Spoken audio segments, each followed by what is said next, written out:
नमस्ते। यो भिडियोमा हामी घरमै बसेर कसरी ट्रान्सक्रिप्ट र प्रोभिजनको लागि चाहिँ ट्युमा एप्लाई गर्न सकिन्छ भनेर हेर्न लागिरहेको छौँ।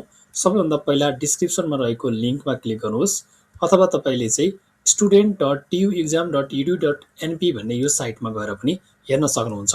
मैले यहाँ म्यानुअल पनि तपाईँहरूलाई डिस्क्रिप्सनमा राखिदिएको छु, त्यहाँबाट हेर्न सक्नुहुन्छ। यो म्यानुअल पनि छ। त्यस्तै तरिकाले यो लिङ्क पनि डिस्क्रिप्सनमा छ, डिरेक्टली लिङ्कमा क्लिक गरेर यो साइटमा आउनु होला। यदि तपाईँले यो स्टुडेन्टको लागि युजर आइडी र पासवर्ड अलरेडी बनाइसक्नु भएको छ भने तपाईँले सिम्पली आफ्नो युजर आइडी र पासवर्ड राखेर लगइन गर्नुहोला। यदि बनाउनु भएको छैन भने यहाँनिर तपाईँले देख्न सक्नुहुन्छ if you have already registration number please sign up here भनेको छ। सो रेजिस्ट्रेसन नम्बर चाहिँ हुनु पर्यो तपाईँको, होइन। सो त्यसपछि तपाईँले साइन अफ गर्न सक्नुहुन्छ। प्लिज साइन अफ हियरमा क्लिक गर्नुहोस्। त्यसपछि सिम्पली तपाईँले आफ्नो इन्टर इमेल एड्रेस भनेको चाहिँ यो फर्स्ट बटनमा फर्स्ट इम्टी स्पेसमा यहाँनिर चाहिँ तपाईँले यो फर्ममा चाहिँ आफ्नो इमेल एड्रेस राख्नुहोस्। त्यसपछि पासवर्ड राख्नुहोस्, कन्फर्म पासवर्ड गर्नुहोस्, तपाईँको डकुमेन्टमा भएको फुल नेम राख्नुहोस् र रजिस्ट्रेसन नम्बर राख्नुहोस्। आफ्नो रियल डेट अफ बर्थ जुन डकुमेन्टमा छ त्यो राख्नुहोस्, आफ्नो फादरको नेम र फोन नम्बर राख्नुहोस् र यो क्याप्चा इन्टर गरेर तपाईँले चाहिँ साइन अफ भन्ने बटनमा क्लिक गर्नुहोस्। म यो सबै इन्फर्मेसन्सहरू राख्छु, त्यसपछि साइन अफमा क्लिक गर्छु है त। त्यसपछि साइन अप बटनमा क्लिक गर्नुहोस्।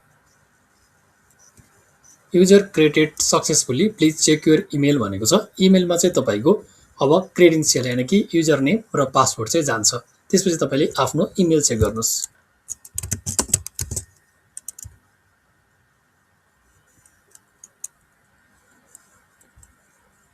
अब तपाईँले युजर नेम र पासवर्ड राखिसकेपछि यहाँनिर तपाईँले ओल्ड पासवर्ड राख्नुपर्ने हुन्छ।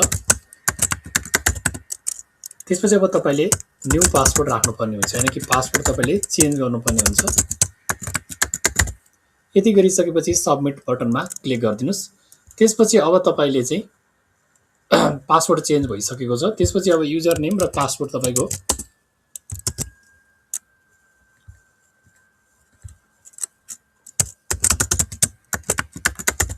युजर नेम र पासवर्ड हालेर तपाईँले साइन इन गर्न सक्नुहुन्छ। यति गरिसके पछाडि अब तपाईँले चाहिँ यहाँनिर एउटा स्टुडेन्टको पोर्टलमा पुग्न सक्नुहुन्छ। अब यहाँनिर चाहिँ तपाईँले इक्जाम फर्म भर्ने हो कि रिटोटलिङ गर्ने हो कि अरू धेरै पनि गर्न मिल्ने रहेछ। सो ट्रान्सक्रिप्ट एन्ड प्रोभिजन भन्ने बटनमा क्लिक गर्नुहोस्। अब लगइन गरिसकेपछि चाहिँ यहाँ तपाईँको सर्टेन इन्फर्मेसन्सहरू चाहिँ डिफल्ट आउँछ। यहाँ रेजिस्ट्रेसन नम्बर, इङ्ग्लिसमा नेम, लोकल नेम भनेर, date of birth, father's name, यो सबै इन्फर्मेसन्सहरू यो माथिको पार्ट चाहिँ तपाईँको चाहिँ डिफल्ट आइरहेको हुन्छ।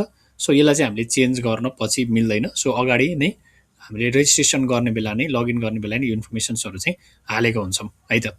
अब हामी बाँकी इन्फर्मेसन्सहरू पनि कसरी भर्ने हेरौँ है त। सबभन्दा पहिला तपाईँले फ्याकल्टी चुज गर्नु पऱ्यो।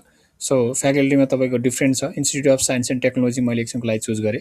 लेभल मैले ब्याचलर चुज गरेँ। त्यसै तरिकाले प्रोग्राममा चाहिँ जस्तो मैले 4 इयर ब्याचलर्स डिग्री बिएससी भनेर भने मैले, होइन। सो यो लेखेँ। अथवा अर्को कुनै छ भने ओके मैले यही गरेँ, science and technology of bachelors degree लेखेँ। त्यसै एकाडेमिक इयर लेखेँ मैले, होइन।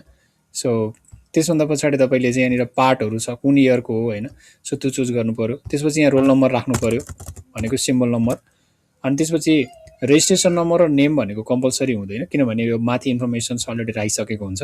इक्जाम टाइप रेगुलर पार्सियल के हो त्यो चुज गर्नुहोस्। त्यसपछि एड इक्जाम डिटेल्स गर्नुभयो भने एउटा इन्फर्मेसन्स तल गएर बसेको छ। फेरि अर्को सेमेस्टरको लागि तपाईँले चाहिँ फेरि अर्कोचोटि एकाडेमिक इयर त्यो कहिले इक्जाम दिनुभएको हो, होइन। त्यसै तरिकाले तपाईँको पार्ट 1, 2, 3, 4 यसको फेरि तपाईँ चुज गर्नुहोस् र रोल नम्बर यहाँ राख्नुहोस् र इक्जाम टाइप राखेर फेरि तपाईँले एड इक्जाम डिटेल गर्नुहोस्।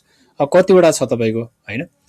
सो जतिवटा पेपर छ त्यतिवटै पेपर यहाँ राख्नुहोस्, मार्कसिटको लिस्टहरू है।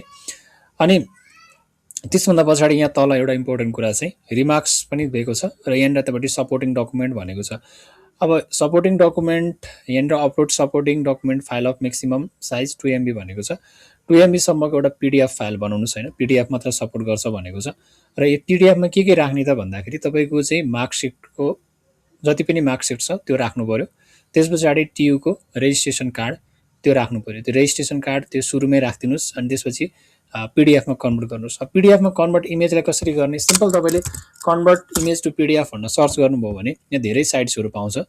जस्तो यो आई लभ पिडिएफ भन्ने साइटमा गएर त्यो हेर्नुभयो भने पनि यहाँनिरबाट सिलेक्ट जेपिजी इमेज गर्नुहोस्, त्यसपछि यसलाई पिडिएफमा कन्भर्ट हुन्छ है, अनि डाउनलोड गर्न मिल्छ, सिम्पल छ, तपाईँले सकिहाल्नुहुन्छ। त्यसभन्दा पछाडि चाहिँ तपाईँले अपलोड गरिसकेपछि यहाँ ट्रान्सक्रिप्ट एन्ड रेजिस्ट्रेसन कार्ड भन्ने रिमार्क्समा लेखिदिन सक्नुहुन्छ, के भन्छ मार्कसिट एन्ड रेजिस्ट्रेसन कार्ड भनेर एउटा रिमार्क्स लेखिदिनुहोस्।